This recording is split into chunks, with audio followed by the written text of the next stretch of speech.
Hey everyone, this is Alan, just dropping in to say that if you look at our previous podcast episode, we talk about the allegations around Neil Gaiman's abuse and how we feel about it. And this episode is strictly focused on an analysis of the novel American Gods that I did by myself. It's part of a broader project that I'm working on in 2026, where each time I finish reading a book, then I record a podcast, usually on my phone, just taking the thoughts off the top of my head about that book as quickly as possible. So the audio in the podcast is as good as I can make it, but it's a little bit raw. My thoughts are a little bit raw, but that's kind of the point of the podcast. This particular episode, because I've read American Gods so much and thought about it so much, is significantly longer than most of the other episodes. But hopefully, if you're a fan of American Gods, there are things in this episode for you. And if you want to check out the other podcast project, it's called I Read. I'll put a link in the show notes to that. And at the time of this recording, there are over 70 episodes since January 1st. So there are lots and lots of books, all kinds of different kinds of books. So maybe you'll find something in there that you've read, and it will help you think about it in a different way, maybe. I read American Gods by Neil Gaiman. This is a reread for me. And in fact, I started podcasting by doing a show about the TV adaptation of this book called Shadows and Shamblers. That was the name of my podcast, not the TV show, which is just called American Gods, obviously. So I am extremely familiar with this book. I have read it dozens and dozens of times. Why am I reading a Neil Gaiman book and talking about it on the internet after the scandal involved with him? I am going to have a conversation about that entire issue with my podcasting partner that did that show with me, the co-host Anya, for Shadows and Shamblers, and we'll release it on that feed. I will put a link in the show notes to that if you want to listen to that. So this will just focus on what's in the book, and I will leave out my thoughts on Gaiman and how bad behavior affects art and how all of it is wrapped up together or not. So this is a fantasy book that is set at the end of the 90s, beginning of the 2000s. In America, and it's a kind of urban fantasy setting, but I would say that the novel rests more in a weird fiction genre than urban fantasy. It just has an urban fantasy kind of setting, I think. And the reason that I say that it's weird fiction, and what I'm talking about there is stuff like, I guess, like Murakami, I'm thinking of, and maybe like Stephen King's Dark Tower to a certain degree, things like that. Is just that there's like an edge of horror to the world, but everything, it kind of examines the obverse side or the shadow side of whatever the subject matter is. And then, which in this case is like, what is American life like? And, like there's an acceptable version of like, here is American culture. And then there's a dark side to that we don't talk about, that we don't acknowledge, that we repress. And then weird fiction will make that into its primary setting or something that the character kind of gets pulled into and can't extract themselves from. And that's really what this novel is. And then it has, like I said, a kind of urban fantasy setting, which urban fantasy has to do with the idea that there's the mundane, regular world that we are all living in and aware of. And then there's a magical world that most of us know nothing about, and that the magical world has to remain a secret from the regular mundane people.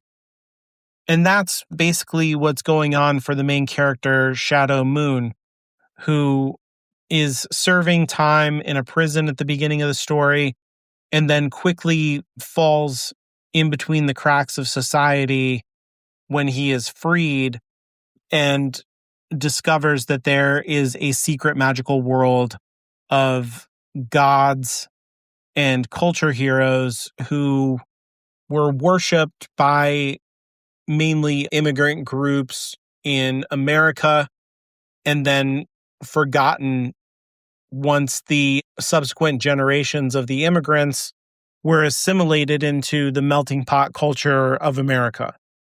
And so these gods feed on the belief of humans, and they're manifested by that initial generation's belief. And then without the subsequent worship of the following generations, they fall on hard times and tend to live these like hard scrabble lives of homelessness, con men, or kind of like humble working class lives, like a taxi driver. You see one god is doing that, and on with those kind of jobs. And so that's why nobody knows that these gods exist, because they occupy a kind of like underclass position within America. And then there's also newer gods that are more powerful, but are not formally worshipped by American society. So, for example, the television, or like the media of the television, or the internet and computers, those don't have like a formal name in the same way that, like the Greek gods have names and stuff like that, but are wrapped up in concepts. And so you have the character of media who speaks through the television, or the technical boy who represents like the internet. And these don't have temples to them, but a computer terminal or a television operates as a kind of altar, if you will, or something like that, for the worship of them in terms of your time and attention. And so there's a kind of competition between the old gods and the new gods that Shadow discovers that escalates into a full-scale war. Because these gods, despite being kind of immortal, can be killed or they can die. Although there's like degrees of dying, which is part of the themes in the book, is that dead doesn't necessarily mean like dead and gone. And so, like I said, Shadow falls into this strange world and gets swallowed up by everything that's happening. And I think that all of that kind of complicated world building that I just talked about, and the way that Shadow enters into it, and the kind of economic position that he holds and everything, is all metaphor for American culture, American life, as observed by someone who is not American in the person of Neil Gaiman. So he was living in America in the late 90s and wrote this book kind of based on his observations, but also by going on road trip all across the country. And so, like I said, Shadow starts out the story in prison. And I think that this is also symbolic. It shows the emotional starting place that Shadow is in, where he has no agency. He is completely resigned and emotionally numb to his situation. And so he talks about how you have to do your own time. You don't start any trouble with anybody. Just go along with whatever people say. Don't connect to other people. He talks about like, don't do anybody else's time for them, which is another way of saying like, don't listen to the stories of other people and then get wrapped up in the injustices that have happened in their life and try to do anything about it. There's nothing that can be done. You're in prison. You just have to serve your time. They're in prison. They just have to serve their time. And so there's like a disconnection, kind of like atomized from every person is like an island unto themselves kind of situation. And there's something about America there, I think, the very individualistic, the kind of exceptional individualism idea of America, that everybody is potentially like the next richest person in the world.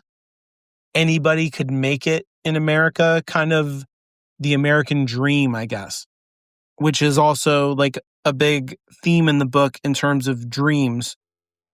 But that's not a dream for like the entire country. It's not like a vision for the people at large.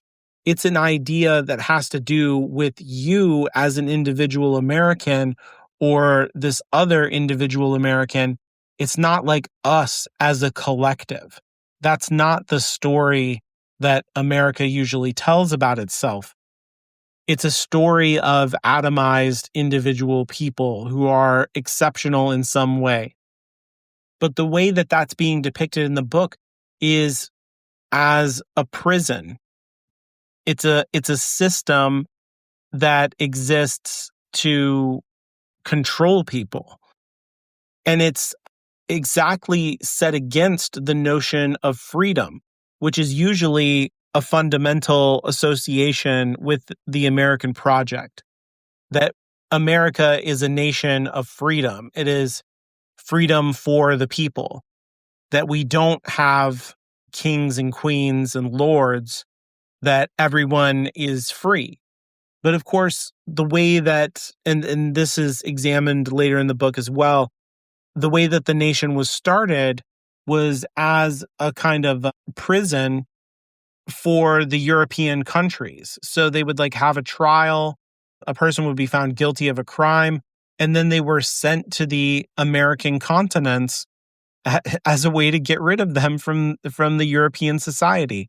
And then furthermore, like people were abducted from Africa, but also other places as well, and then sold into slavery in the Americas. And so it's a place of its origins are anti-freedom.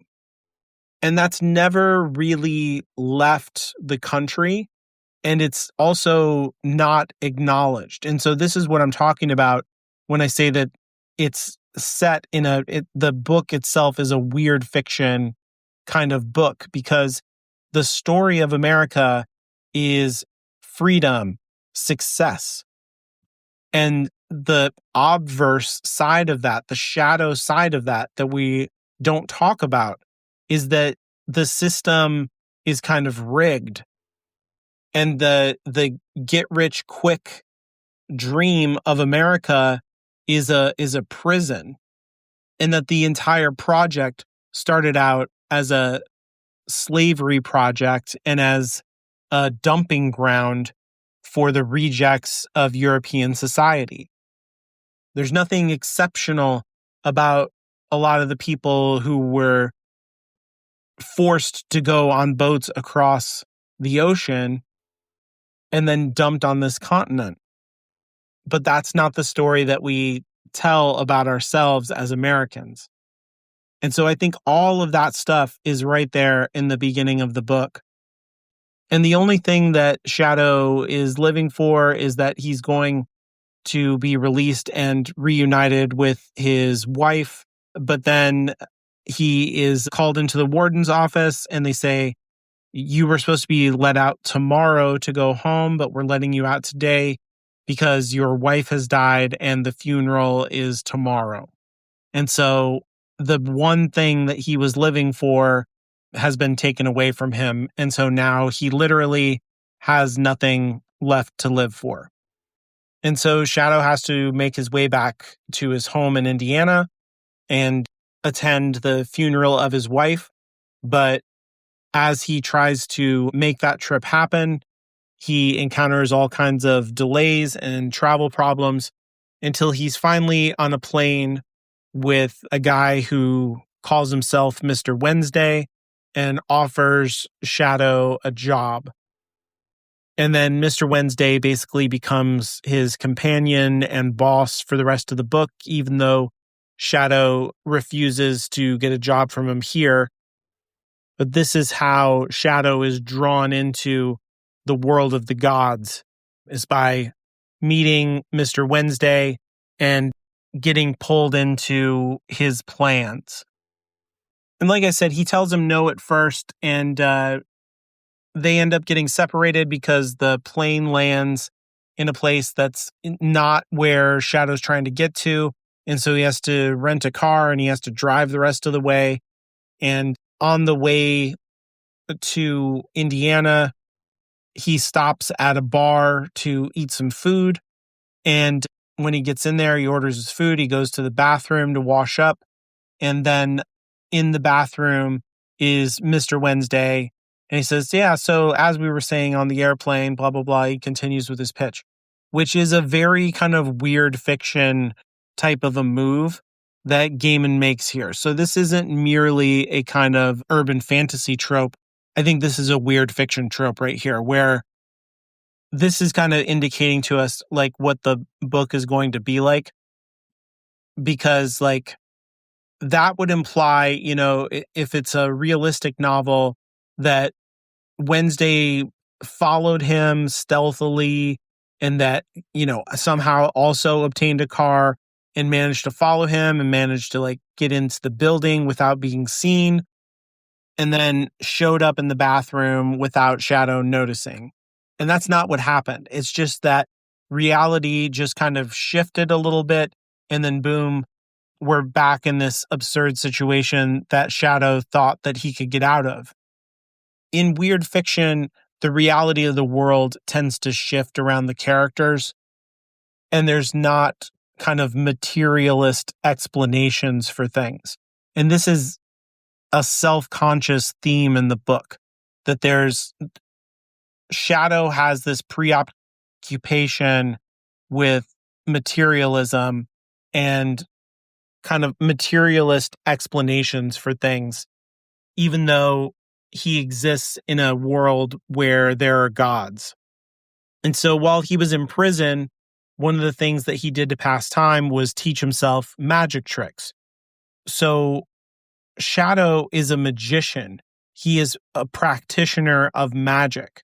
But the kind of magic that he practices is a materialistic magic. It's prestidigitation. It's the kind of magic tricks where you're manipulating the orientation of coins with your hands so that to an audience in front of you, it looks as if you don't have coins, but they are being held in such a way that the audience can't see them, you know, behind your hand or up your sleeve or whatever. There are a bunch of tricks, in other words. And that is what Shadow calls magic. And he is always searching for a materialist explanation for everything that happens around him. But there are not materialist explanations for how there can be gods, at least not in this book. And so when Shadow is going to the bathroom and Mr. Wednesday appears, like I said, that's not a matter of him following Shadow. He just simply apparates and he is there because that is a magical effect that he is able to do since he is a god. And part of Shadow's journey is learning to accept this aspect of reality that is not rational, that is not materialistic, that defies explanation. And so they end up having a conversation in the bar. They're joined in their dinner with a third character who is named Mad Sweeney. He introduces himself to Shadow as a leprechaun. And so this, you know, continues to escalate the kind of weirdness, but also the urban fantasy-ness of the book. And he's really surly. Mad Sweeney is kind of a grumpy guy. And Shadow accepts the job offer from Wednesday. He realizes he has no life left to go back to now that Laura is gone, his wife. And that at least this will in some way like give him a way to to scrape by, to have a job, something to do.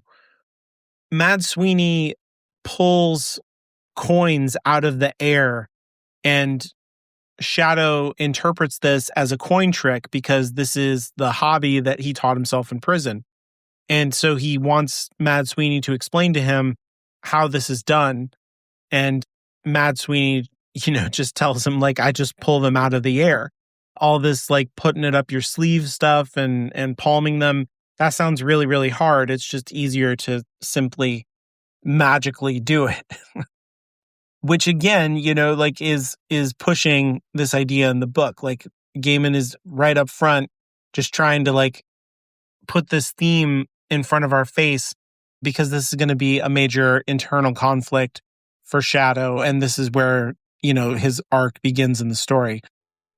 And eventually Mad Sweeney and Shadow get into a fist fight over this situation, and then after the fight is over, they buy each other drinks and they get drunk together, and they kind of make up and make friends. And Shadow learns the trick of pulling coins out of thin air while he's drunk and bruised. But when he wakes up in the morning, he can't remember it, and he has a terrible hangover, and also he's sore all over from getting beat up, and on like that. The point being that during the time when he was able to pull coins out of thin air, he pulled out a very special gold coin that he keeps with him. And this coin represents life, which is an important concept in the American project when we talk about, like, life, liberty, and the pursuit of happiness. And it's a symbolic metaphor in the book for that exact phrase. It's the first part of that phrase. So the gold coin is life, but it's also associated with the sun, which has to do, with the lore of the leprechauns, their association with the rainbow, the fact that the rainbow comes from the light of the sun, and on like that. And also, like, the golden sun, the golden horde, and how all of those things are associated with each other. But also the secret identity that Shadow himself has, and that you have right there in his name as well, that there's a darkness to Shadow's character, but also an obscuring of his past that is kind of symbolized by his name. His name is an inversion of his kind of, like, true name, if you will, his God name, it ends up turning out. But Shadow's not aware of that. All of it is unconscious and under the surface. But his true nature is kind of represented in him pulling this particular coin out of the leprechaun horde. So this is not merely a gold coin, but is a very special coin, which we find out more about later. So Shadow wants to go to his wife's funeral and bury her and then collect her things. So they go to the town, and he sees Laura at the wake. He finds out that the reason that Laura died is because she was cheating on him with his best friend and got into a car accident while she was trying to have sex in the car with his best friend while they were driving. So a really terrible way to find out. And Shadow's reception of the whole thing, though, is he is hurt by it, but he also has a certain numbness in his characterization. And so it's not like he bursts into tears. It's not like he becomes angry or, makes a scene at the funeral, like screaming at her or something, her dead body or something like that. He carries his grief very quietly, and he doesn't let it strongly affect him.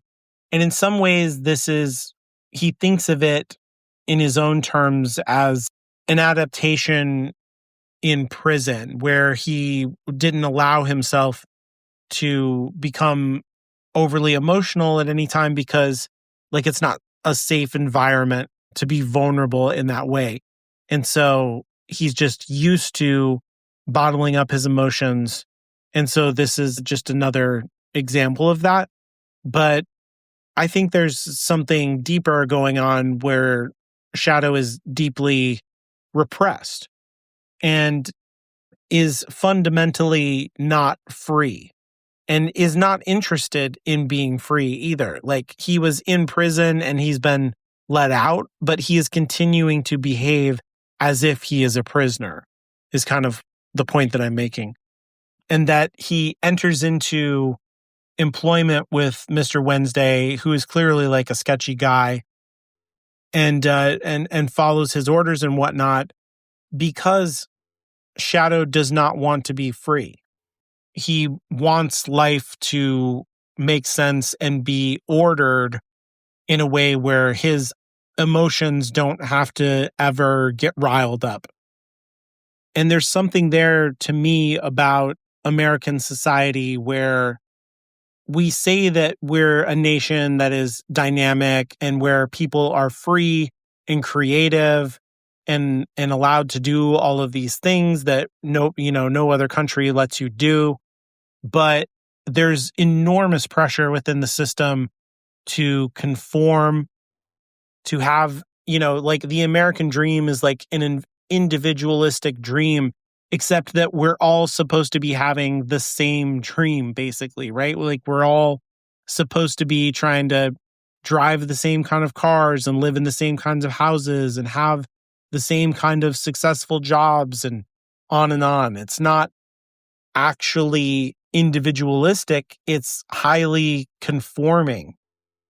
And your success can be measured in the terms in which you are conforming to that standardized American dream. So if you don't have the good business job, the big house, the big car, then you're doing something wrong. You're messing up. And so the way that things are for Shadow right now, he's basically like has no home, has no job, has no future. This is the worst circumstance that you can kind of have in terms of measuring your life against the American dream. And yet I think that what the book is kind of representing is that this is actually, on a spiritual level, what the American dream is. Like, maybe materialistically, if you're conforming to the American dream, materialistically, you have a great amount of wealth. But I think spiritually, it's an extremely impoverished existence because you don't have any actual freedom. And you're never actually becoming yourself, quote unquote. You're just trying to reshape yourself to conform to that dream. And so I think it feels to me like at the beginning of the story here, that is what is actually being represented in terms of Shadow's behavior as it relates to Mr. Wednesday. So after Shadow finds out about what happened between his best friend and his wife and sees her at the wake, he goes to the burial and he goes to the grave and he says goodbye to Laura in his own way and throws his gold coin into the grave with her and kind of lets go and says goodbye. And then he goes back to Mr. Wednesday and he says, like, I just want to leave, too upset to deal with this place anymore. I just want to make a clean break and just, whatever it is that you wanted to do, like, let's just start doing it. Which is exactly what Mr. Wednesday wants. He doesn't want Shadow to be here. He wants to start doing this whole thing where Mr. Wednesday, is gathering the old gods together to fight against the quote unquote new gods like Media and the Technical Boy. And so he's not interested in Shadow's grief or his emotional problems. In fact, he's like, yeah, that's great. You want to repress your feelings? That's a good idea. And so again, I think all of that stuff is like, you could look at Shadow's time in the prison as being a child, and then he kind of like graduates out into the world, if you will, and then gets his first job. And the first job is like, yeah, I don't have feelings. just obey me and don't ask questions, do whatever I say, and you'll get money and I'll grant all your wishes," is a thing that Mr. Wednesday literally says. "I'll make you the king of America." And that is the kind of like conformist American dream promise. I'll make you the most exceptional version of yourself that you possibly can be. And all you have to do to get there is just give up all of your liberty to me. So that's really something. And I think, like I said, the coin represents life in the, where you're saying life, liberty, and the pursuit of happiness. And as soon as Shadow gets that life, that spiritual metaphor symbol of the coin, he throws it away. He throws it into a grave. So it's gone for him. And what ends up happening with that coin is that his desire to still have that life with Laura and the repressed feelings that he has around her death and the circumstances of it, all of the business of not being done with his marriage, despite the fact that his wife is dead, bring her back to life. And so she's kind of like a zombie person. Like she's like a living dead. It doesn't like resurrect her in terms of like now she has a beating heart and all of that stuff. Like she's a dead person who can walk and talk. And she kind of follows him for the rest of the story, but she has the power to do that because of this coin that represents life. And in some ways, that life exists in the terms of like Shadow's old life is still trailing around behind him because he has this attachment to it. It's important to him in a way that he is not acknowledging, and therefore it's going to follow him until he reconciles with it. So then after that, like I said, Mr. Wednesday is going to go around and he's going to meet with various old gods and he's going to try to convince them to create an alliance that is going to fight against an alliance of new gods. And there's going to be a kind of secret war that's going to happen in America. And the first stop on that whole thing is some Slavic gods that exist in Chicago. And the major character here that we meet is named Chernobog, who is a god of like death and darkness and evil. And Shadow ends up challenging him to a game of checkers, which this reminds me of like when, in stories, someone will die and then they challenge death to some kind of game in order to delay the death. And then, usually they lose, but they'll make some kind of bet about the whole thing. But there's no like bargaining with death. You always end up losing. And that's kind of what happens to Shadow here. He makes a bet with Chernobog that if Shadow loses the game, then Chernobog will be allowed to kill him. But if he wins the game, then Chernobog has to make an alliance with Wednesday. And so they play the game and Shadow loses. And then he challenges Chernobog to a rematch with the same terms. And he accepts, and then Shadow wins that game. And so narratively, this would seem like kind of a cop-out that, this is like a mutually exclusive outcome, but both outcomes are achieved. And so, I don't think it is a cop-out. It underlines something about mortality. And I think the way in which the entire kind of American dream and the, modern American culture is in a state of denial about personal mortality. That, because if you think about it, like, what is the point of all of this materialist accumulation, all of the, becoming rich, becoming powerful? What does any of that mean if eventually you're going to die just like every other person, whether they are rich and powerful or not? Like, however good your life could possibly be, it will still come to an end. And so I guess what I'm saying is like achieving whatever expectations the culture has for you as being a part of the American project, there's no special reward for you in terms of like you'll have eternal life, or even if you become really famous and after you die, people still know who you are for hundreds of years. I don't know, it kind of doesn't matter. You're still dead, right? So there's a reckoning that has to happen with death and its relationship to meaning in terms of like how you live your life. This is talked about, like one of the earliest things in the novel is a reference to Herodotus, the ancient Greek writer of history, and how he talks about like call no man happy until he is dead. And there's a lot of like themes about dying and death throughout the book.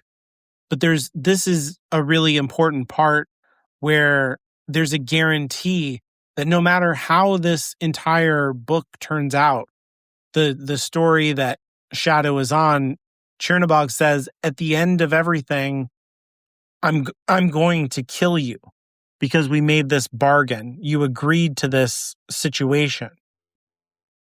So that's an important acknowledgement about what's going to happen for Shadow in the future. Like all of the rest of his decisions are characterized by the fact that he's going to die. And it also sets up the fact that there's a relationship for the gods between the death of humans and their continued existence, that Chernobog is going to kind of feed off of Shadow's death. And that, there's lots of ways in which the gods survive, whether that be through worship, but mainly through sacrifices of people. And literal death sacrifices are extremely powerful, especially for certain gods. And so because Chernobog is a god of evil, committing this kind of murder of a willing victim would be a very powerful kind of food for him, I guess. And so after that whole situation has been established, they do some other stuff. They meet other gods. They have this big meeting at a place that's like a real place, a roadside attraction that's called the House on the Rock. And many gods are assembled there. And Wednesday reveals himself to be the Norse god Odin, like the head of the Norse pantheon, Odin, who is a trickster and a god of war and death. And he kind of tries to rally the other old gods there against the new gods. And then shortly after this, the new gods attack the old gods and Shadow ends up getting abducted. And he's like kidnapped onto a train by these people who are kind of like out of conspiracy theory fantasy, that are like, are they FBI? Are they CIA? They're like some other shadowy organization. They don't seem to actually know what they're a part of, because I think they're supposed to be like a kind of manifestation of the way in which people have in America conspiracy theories. And this entire thing has existed for almost as long as America has existed, and has only become more and more powerful over time, I think, especially like in the age of mass media. And it's only gotten worse with the internet.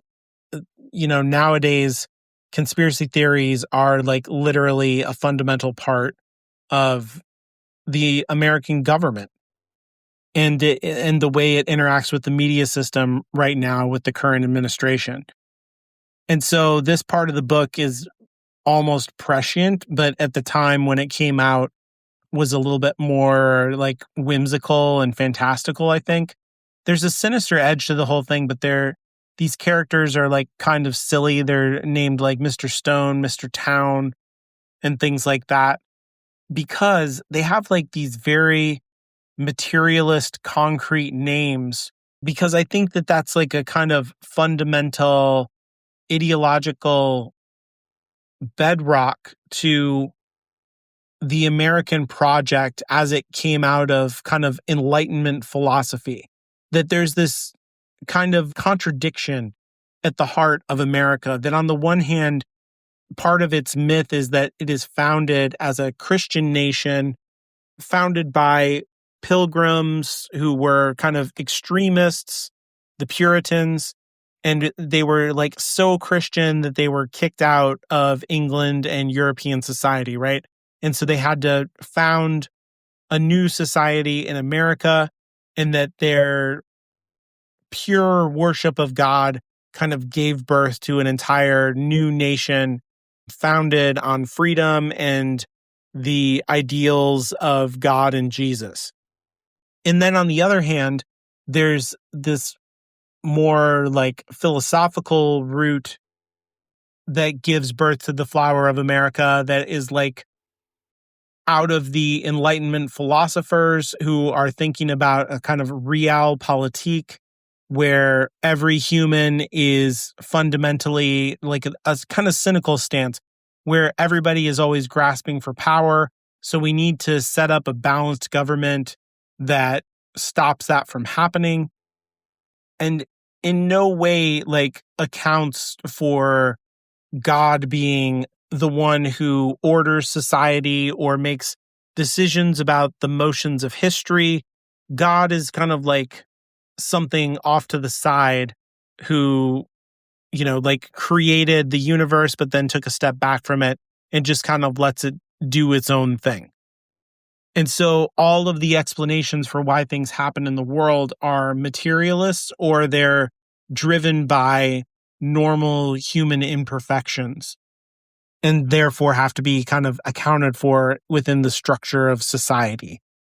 And that is those two primary forces are the kind of like tap roots of the American project.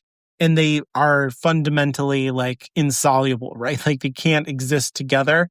They create all kinds of friction throughout our history. But I think they're right here in the story, where you have these supernatural beings who don't have an awareness of the fact that they are supernatural creations that emanate out of the beliefs of the people of America, and then simultaneously have names like Mr. Town, Mr. Stone, which are not names, but are kind of like categorical materialist labels that simultaneously operate as like code names, right? So this is like the way the military operates and stuff. When you're talking over the walkie-talkie, you don't say your name, you say your code name, and you talk to other people with their code names.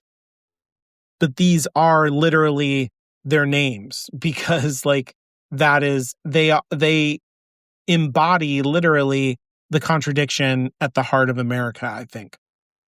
And so anyway, these conspiracy guys kidnap Shadow, and then Laura arrives and gets him out of there by murdering everybody who kidnapped him, except for one guy named Mr. Town. And Mr. Town, in a lot of ways, I think is a foil or a different version of Shadow in the story. And he pops up later in the story. But after she rescues him, he has to make his own way to hook back up with Mr. Wednesday. And this gets him into a situation where he makes a car trip down to the southern part of Illinois to hook up with some people who are also old gods and friends of Mr. Wednesday. And along the way, he picks up a hitchhiker who's named Sam Blackcrow, and they kind of strike up a friendship, but he drops her off at her destination, which was along his route. And then he gets to the old gods in Cairo, Illinois, who are Egyptian gods of death. So you have Anubis, and you have Mr. Ibis, who is Thoth, who is like the god of knowledge and writing. And there are many parts of the book that deviate from Shadow's story. I'm like skipping over all that stuff that have to do with gods who come to America and the experiences that they have, like how they were brought into America through human worship. And those interludes are supposed to be written by Mr. Ibis. And he talks about how he's writing a book. And so those stories are kind of from excerpts from his book. And maybe we could even read the entire novel as being part of Ibis's project on some level. In any case, Shadow goes to work for these guys and tries to help them out. And they run like a funeral parlor for the local community. And it ends up that Mad Sweeney shows back up at this point in the story and begs Shadow for his coin back. But Shadow explains that he gave it away and he doesn't have it. And Mad Sweeney gets very depressed at this news and then ends up kind of killing himself by getting drunk and staying outside and letting the elements kind of take over and kill him. And at this point, they take Mad Sweeney's body to the funeral home and they kind of have like a personal wake for him because he's just identified as like basically a homeless person. Nobody cares that he died. But Anubis and Ibis know who he really is, and Shadow kind of cares about him. And so when they celebrate his life, when they get drunk and kind of tell stories about Mad Sweeney, he ends up being at the table with them and drinking shots along with them and telling stories and laughing.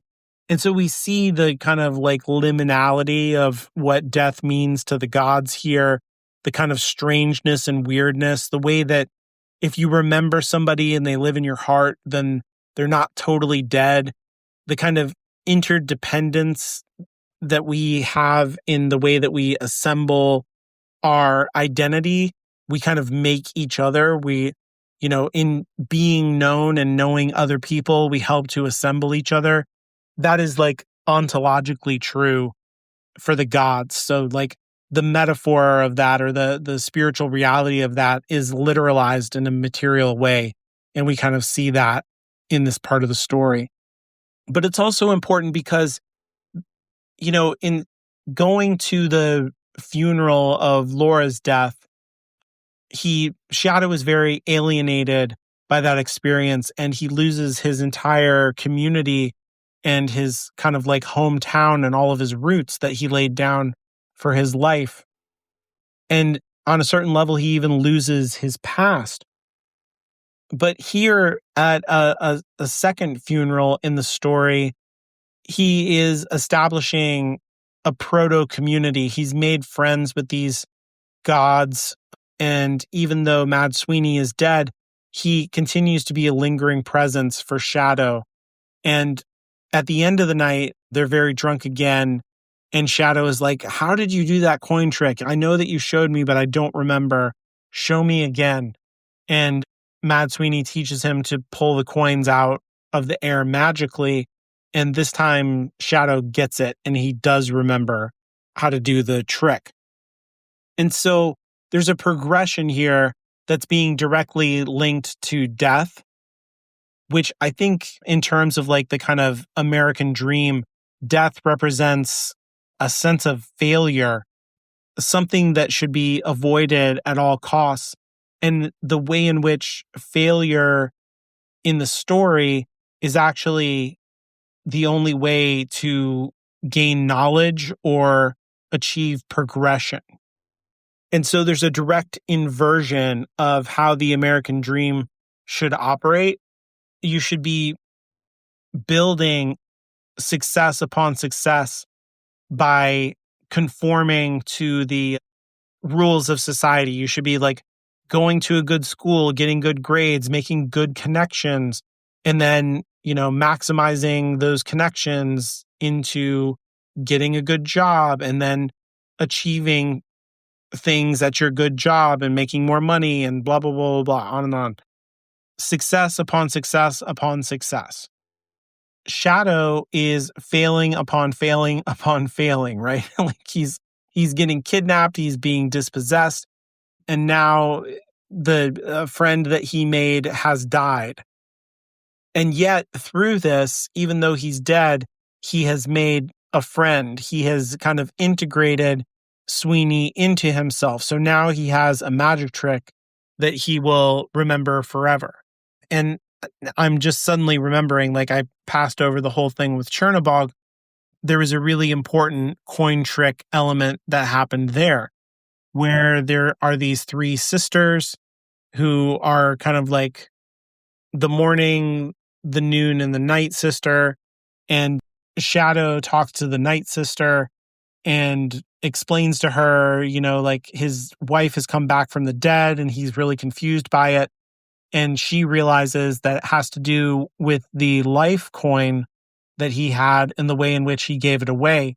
And so she plucks the moon out of the sky and it kind of becomes a coin in her hand. And this is a liberty coin, which obviously represents liberty. So you have life and liberty, which are these primary ideas that exist in the Declaration of Independence: life, liberty, the pursuit of happiness. These are the origins of the identity of the country, but also like the American dream on a certain level. And so the way in which she kind of like plucked the coin out of the air, she kind of took the moon and turned it into a coin. And the moon's still in the sky, so it's like a representation, it's a piece, it's a magic symbol for liberty and for the moon, which is a kind of reflection of the sun's light. And so it's not exactly life in the way that the sun is life-giving, but it is about freedom, and that there's two sides to that existence. That what is life without freedom? What is freedom without life? You really need both of them in order to fully live. And so anyway, Shadow learned this trick. He's kind of built a community here. And then immediately, once Shadow has had that sense of that community, Wednesday sweeps in and pulls him away from the whole thing and says, like, you're coming with me. We've got stuff to do. Drop all these connections and obey me. Do the job that I tell you. And so there's an antagonism, a kind of friction between personal connection and happiness that Shadow is developing, the kind of progress that he's making, I would say spiritually in that direction, and then the kind of conformity that Mr. Wednesday demands in terms of like quote unquote success. And so what Wednesday does is try to hide Shadow from all of the other gods, because every god that meets Shadow is like very, very interested in him and immediately likes him and is attracted to him. There's all kinds of encounters with the new gods that have been happening that I've kind of jumping over, but they're very interested in him too.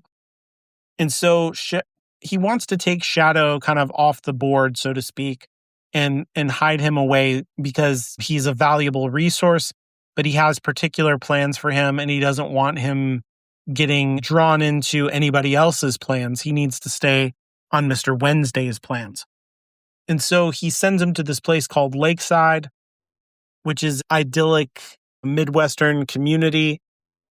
And at this point in the story, like, it's Christmas Day when Shadow arrives there, and it's very, very cold. And on the bus ride, he meets a couple of teenage girls who are making their way back into the community, after like going to visit some people for Christmas. And he's introduced to the town by kind of old coot Mr. Hinzelman, who everybody in the community knows and is very charming and tells all of these great little stories that are kind of fantastical and over the top. But he's kind of a pillar of the community, an old retired guy who everybody knows and is very involved in all the community happenings. And basically Lakeside is kind of idyllic, but there's a weirdness to that idyllic nature. And again, I think this is all symbolic kind of America, that there's a kind of really nice veneer to the entire cultural experience of America. Americans are well known for being very nice and having lots of hospitality when people come to visit from Europe or wherever. Like, Americans are very friendly, but then there's like a hostility that's underneath all of that, right? And then there's like the way that we deal with the rest of the world tends to be through our military or through very strong economic policies and whatnot. So it's not all like sunshine and rainbows, I guess I'm saying. And Lakeside is very much that. There's the weather, for one thing, is incredibly cold and dangerous. Shadow almost dies his first day there. He doesn't know how to cope with the cold in terms of getting heat into his house. So he has to learn how to do that, and on and on. And he also finds out that there's people go missing every year in this town. Young children go missing every year. And the young woman who was riding the bus that he met on Christmas eventually ends up going missing, and he doesn't know, like, why is this happening? He tries to go out and try and find her, but he can't find her. But in the midst of doing all of that, he creates connections and friendships with the local sheriff, his next door neighbor across the hall, Hinzelman, and, just various other people, like the lady who runs the local restaurant and the people at the library, and just all these people in the community who are warm and inviting. Shadow creates all kinds of friendships and connections with these people and continues to like be vulnerable and open up, even though he's misrepresenting himself to them and he's calling himself Mike Ainsel instead of Shadow Moon. But in adopting a different persona, it allows him to explore this part of himself that's opening up and changing, I think. And he finds that this is a life that he has some pleasure in, some like genuine, like he feels like he belongs to the community and he likes this place. And at various times, Wednesday shows up and kind of pulls him out of this and introduces him to different gods. So he meets the goddess Easter, he meets Mercury, the god of money in Las Vegas, and on like that. And up to this point, I think the book feels extremely episodic. It feels meandering. It feels like it's not really has any particular destination. There's not like there's a kind of menace to the new gods, but there's no particular new god who emerges as a primary antagonist. Shadow doesn't have any definable goal because he's so passive as a character. He just does whatever Mr. Wednesday wants, and Mr. Wednesday's goals are obscured from us. And so the narrative doesn't have any particular drive to it, but instead has, like I said, an episodic kind of nature to it where, okay, here's a scenario problem. Now the scenario problem has been solved and we roll into a new scenario problem. And all of these things just kind of happen in a sequence, but they're not necessarily building a greater tension towards a larger like structural conflict the way that you would typically do in an urban fantasy or a fantasy at all, a thriller or whatever. This is another hallmark, I think, of weird novels, that the tension that they build has to do with the actual kind of like experience of exploring the weird nature of the world itself. And so a lot of the tension is like, what's going to happen next? Or what does this thing that's happening right now mean? And so you're turning the pages in order to kind of like uncover more of the mystery or to fall deeper into the mystery of the weirdness. And so there's a lot of elements in the story up to this point that feel disparate, but all of a sudden, I think Gaiman takes all of these elements and tightens them, and the novel suddenly becomes far more tense and driving, I think. And so what I mean by that is that by a massive set of coincidences, you have the hitchhiker that Shadow met after he was kidnapped by the weird government guys, shows up to have a dinner with his next door neighbor, and she recognizes him, and she knows that he's been accused of the murder of all of those people who captured him. And then they end up going out to a bar where the sheriff is on a date with his cousin, who turns out to be the wife of his best friend, who is having an affair with his wife. And so his best friend and his wife died.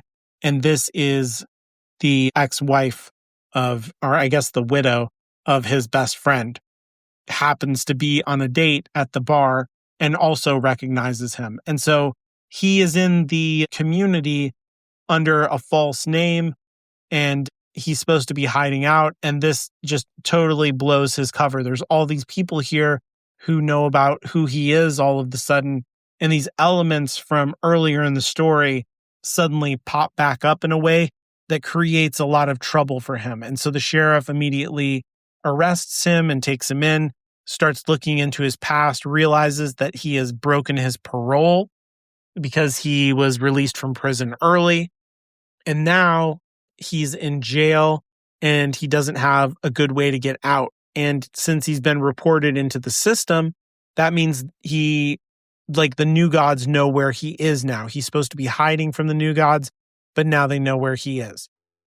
And so while he's in prison, the television kind of turns on and the guard falls asleep, and he sees Mr. Wednesday on the television being interrogated by one of the new gods and is being made an offer to create an alliance with them.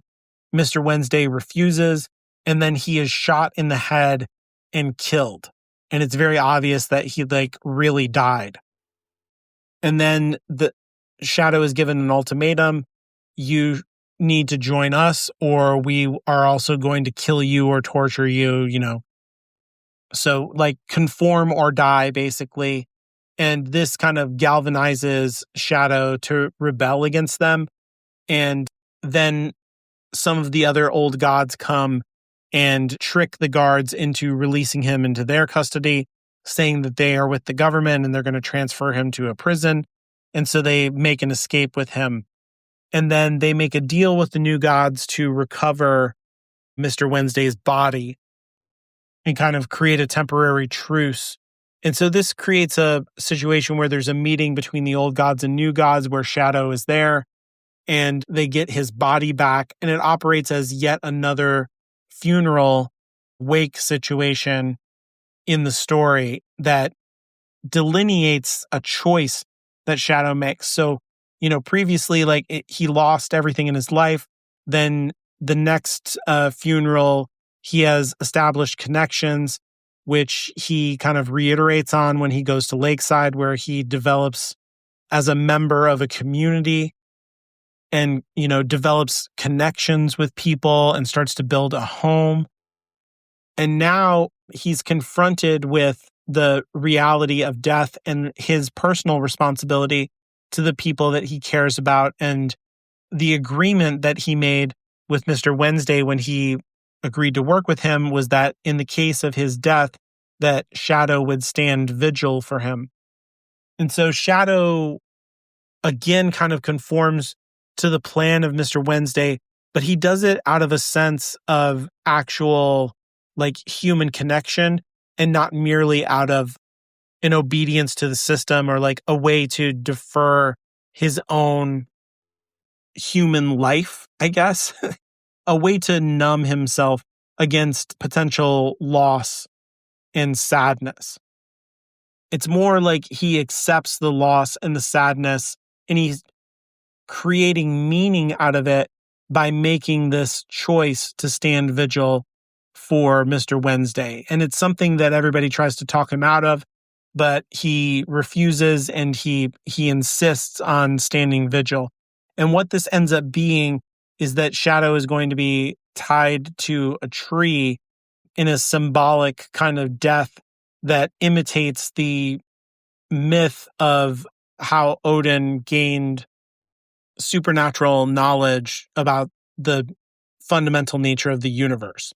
That Odin was hung from a tree for 9 days, and this taught him kind of all of the secret knowledge that he knows about the universe. Shadow is also going to be tied to a tree for 9 days, and Wednesday's body is going to be laid at his feet.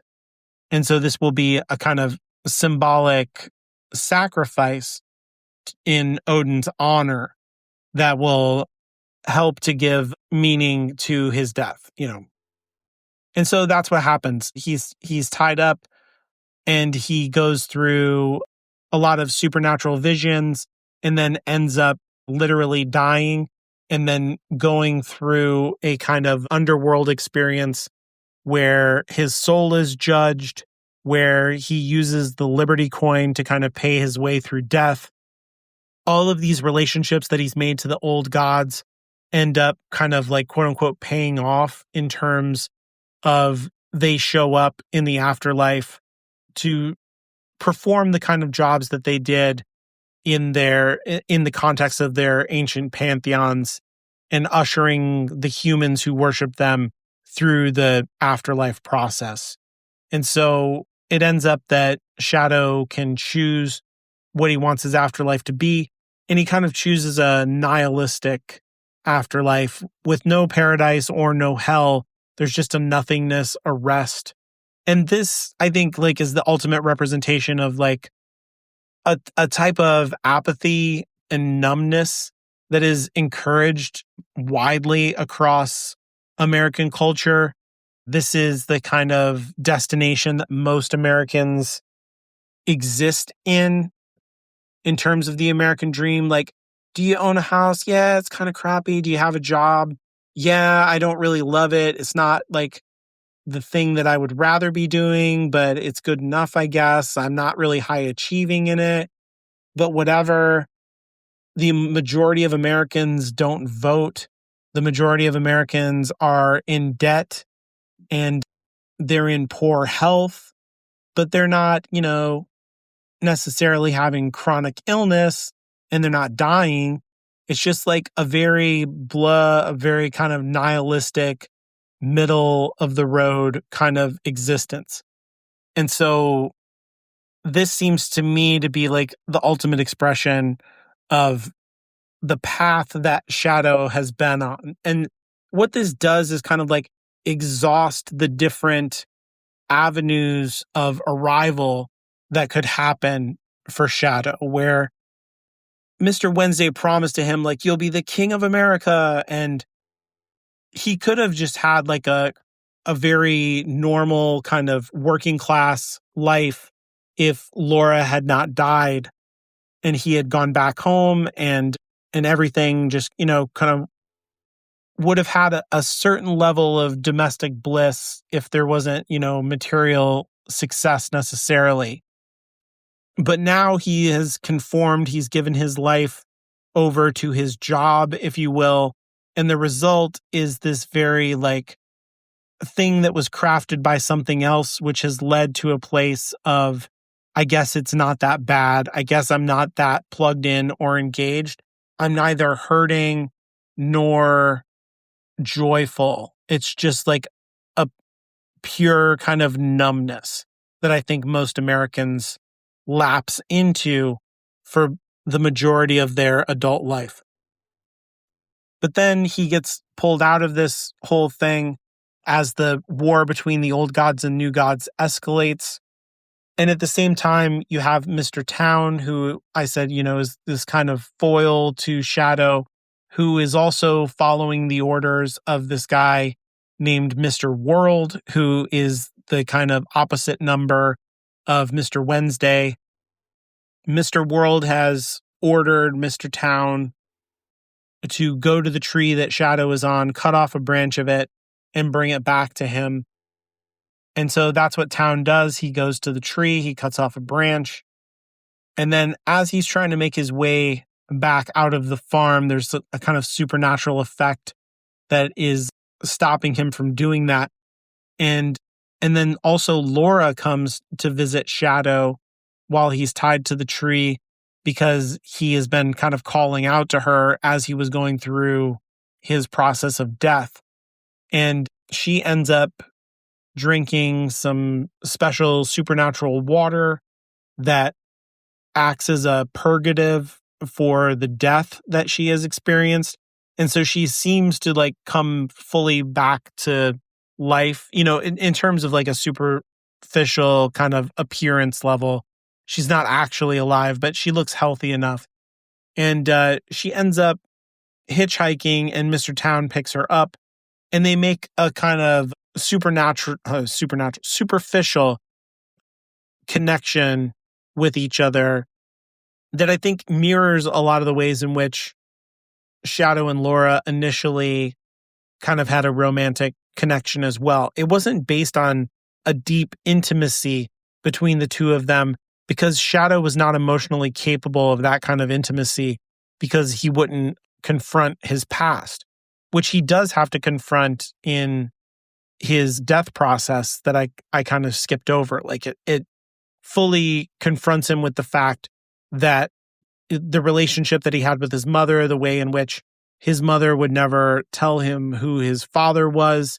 His mother would never show him the kind of intimacy and honesty that he needed in order to learn how to have that intimacy with Laura. It was never modeled for him. And so he never learned how to have that kind of connection with another person that he loves. And the thing that he finds out about who his father was in that whole thing is that it was Mr. Wednesday. And so he is the son of Mr. Wednesday, and he is actually himself a god. And it turns out that he is Balder, the god of the sun in the Norse pantheon, which is why he was able to pick out the sun coin. And it's why he has this connection with the sun and why his entire nature being hidden from him is why his name is Shadow Moon, because it's like a complete inversion of his true identity, quote unquote. And so Shadow, Laura goes off with Mr. Town, but Shadow gets woken up and pulled back into this whole thing. He's told the gods are confronting each other and you need to be there when it happens. And so Mr. Town brings Laura all the way back to where Mr. World is to deliver this stick.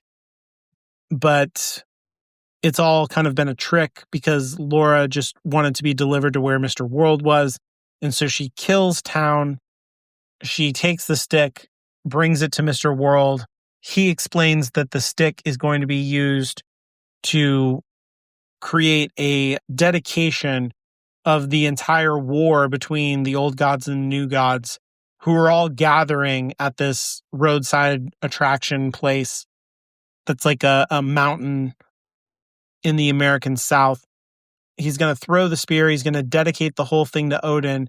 And then for every old god or new god who dies, that will operate as a sacrifice, which will feed Odin far into the future. And so the entire conflict is kind of just engineered to create power for Odin, and he doesn't actually it's completely cynical, in other words.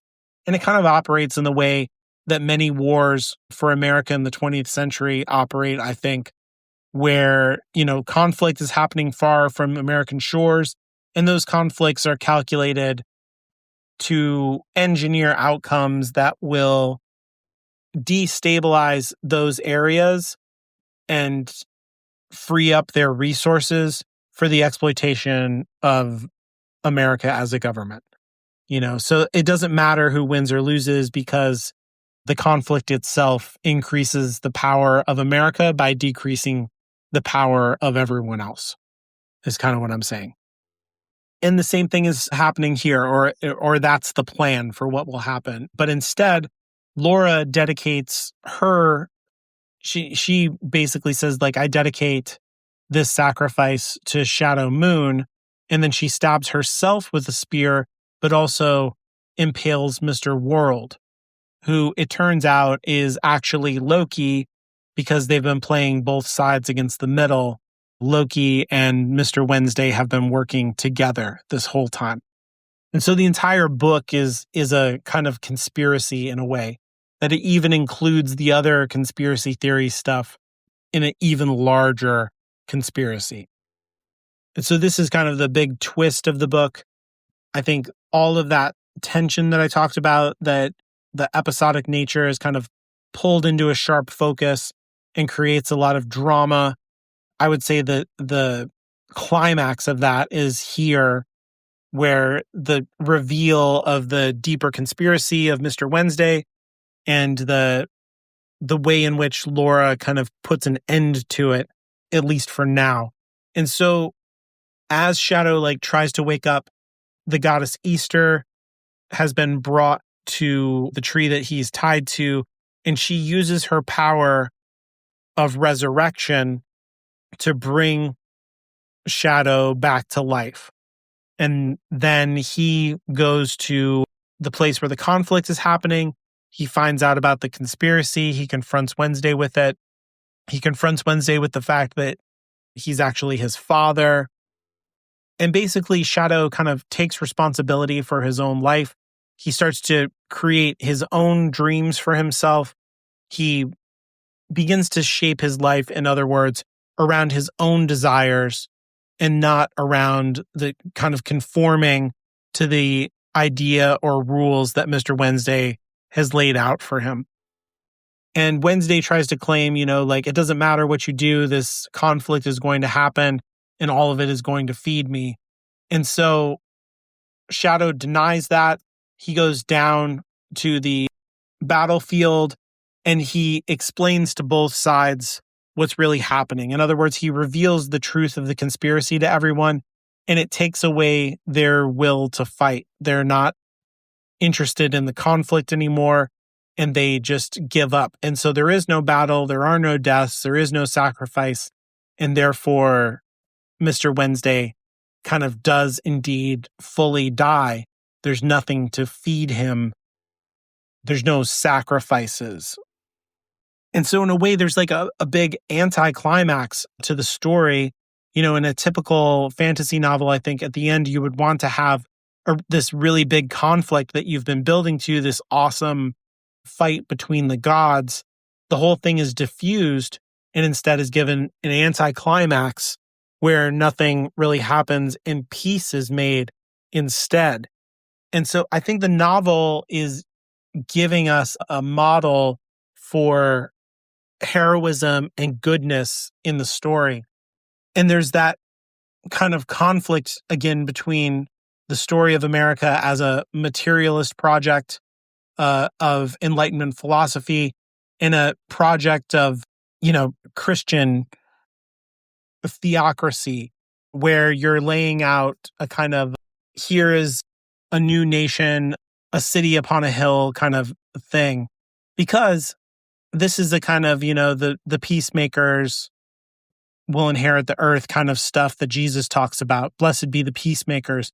That's what Shadow is doing. He's behaving in a very spiritually enlightened way after he has died and been resurrected by Easter. There's something very Jesus-y about this whole thing, very intentionally, in the way it's constructed, I think.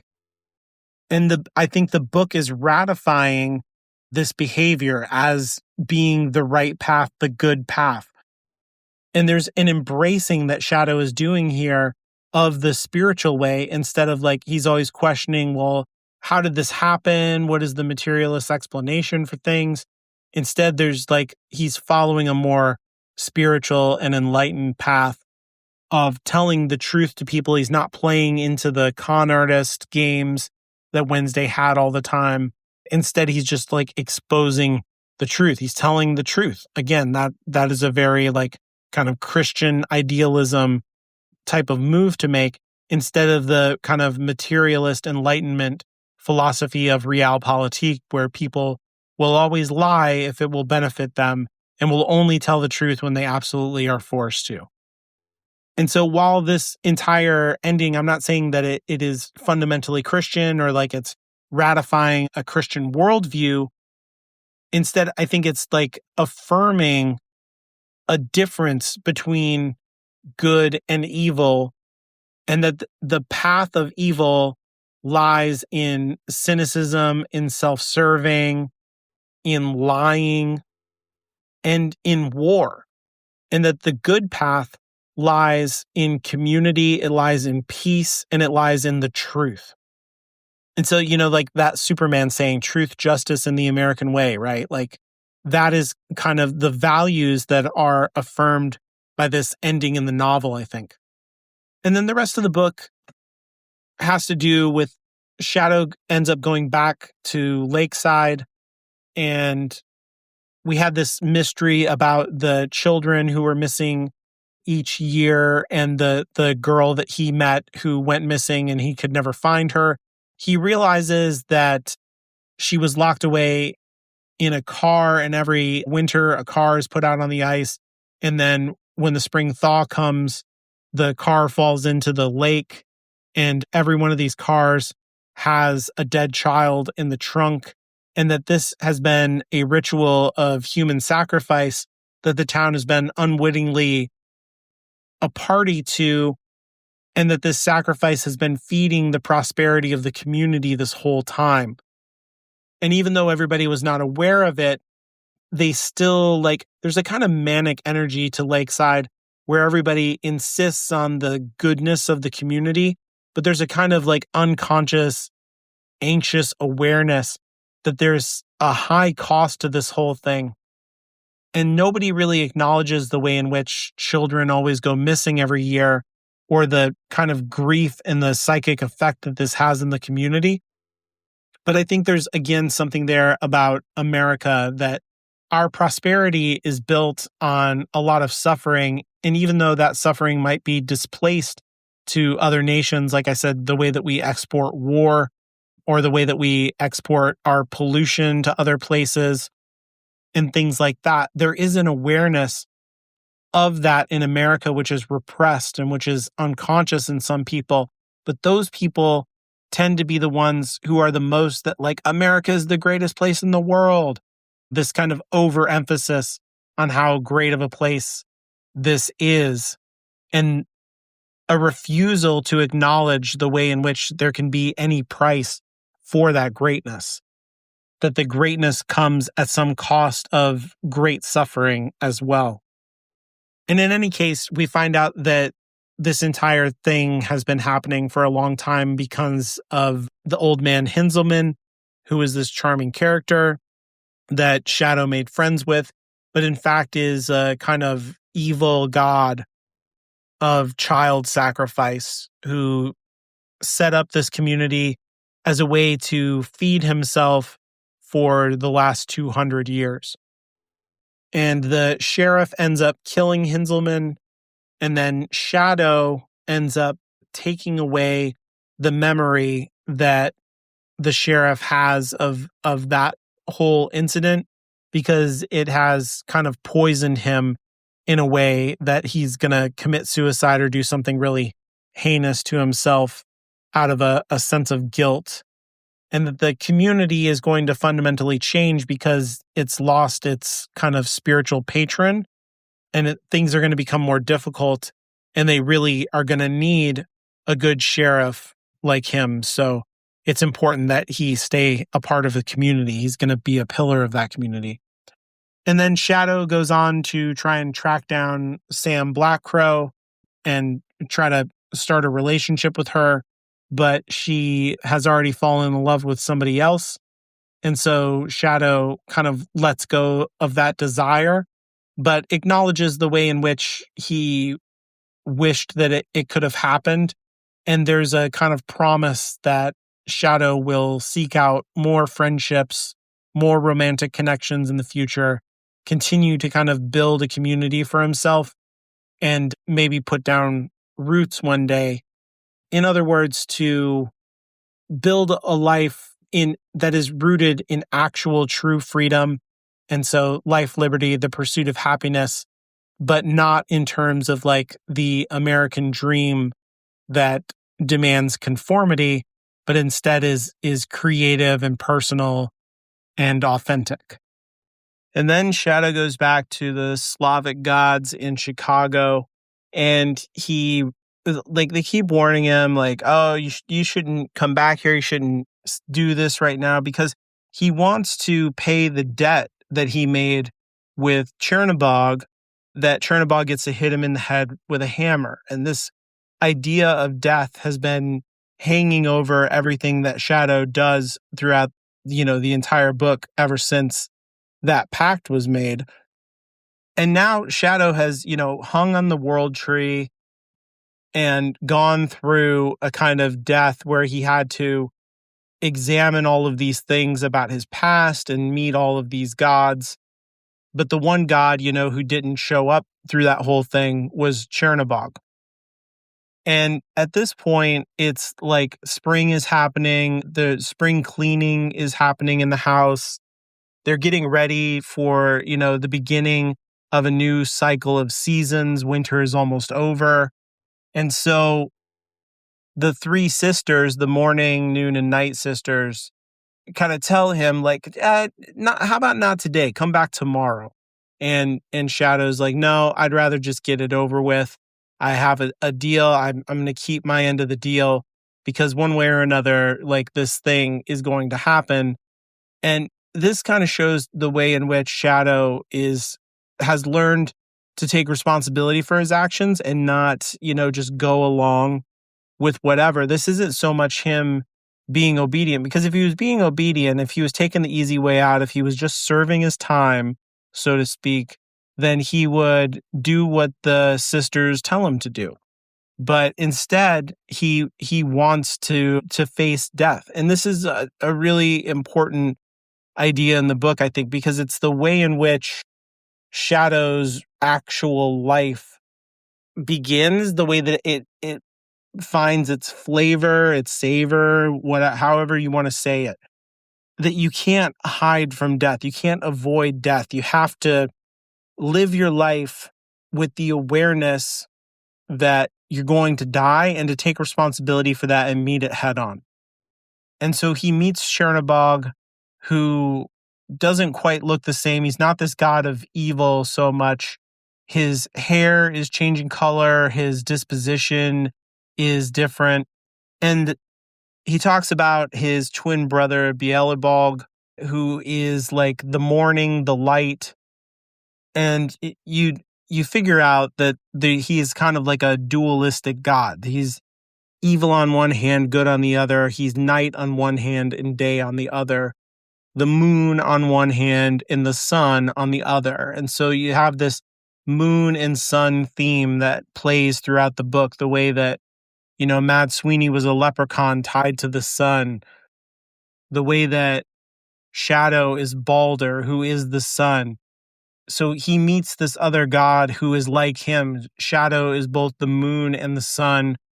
Chernobog is the evil, Beelzebub is the good, and that's why they wanted him to come the next day, when Chernobog would be fully gone and Beelzebub would be there, and he would be merciful to Shadow and would not kill him. And instead, he kind of sits in this place where he is both good and evil. And I think that is mirroring the place that Shadow has arrived at. He is both human and God.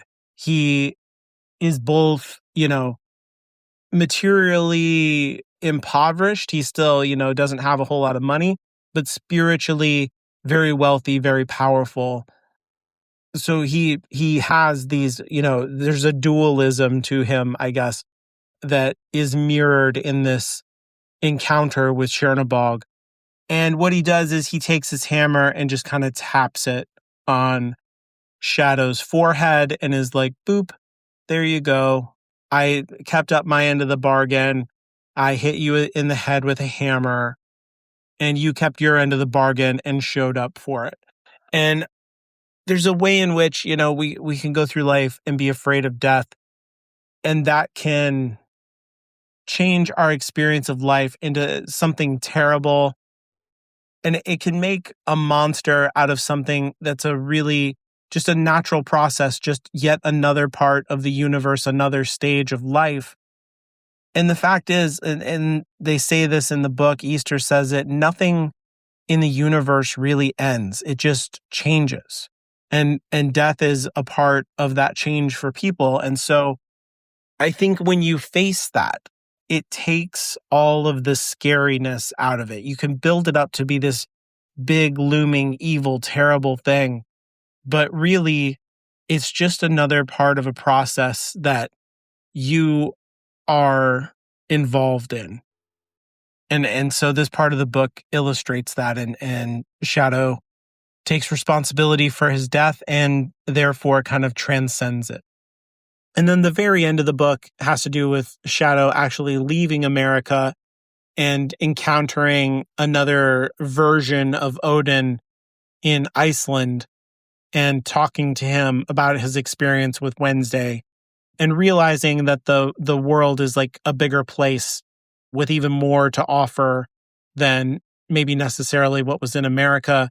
And maybe he will go on to have other adventures and experiences, which does happen. I'm aware of the other Shadow Moon stories that Gaiman has written, but that's kind of the sense in which the novel leaves off. There is more to life. There's more adventure, more connections out there to be had in the world. So that is a lot of talking about a book that I have thought about for many, many years. I read the book around the time that it first came out, and I've read it almost every year since then, and then many, many times while I was doing the podcast as well. So I'm extremely familiar with the book, but I don't know if I'll continue reading it because my feelings are so conflicted around all of the things that have to do with Gaiman himself and my feelings about art and the way that art and artists are wrapped up with each other. And but I'm not going to talk about that here. That's just, my off the top of my head analysis, if you can call it that, the accumulation of many, many readings and many years of a book that has affected me a great deal and that I care about a lot. But at the same time, I do have conflicted feelings over.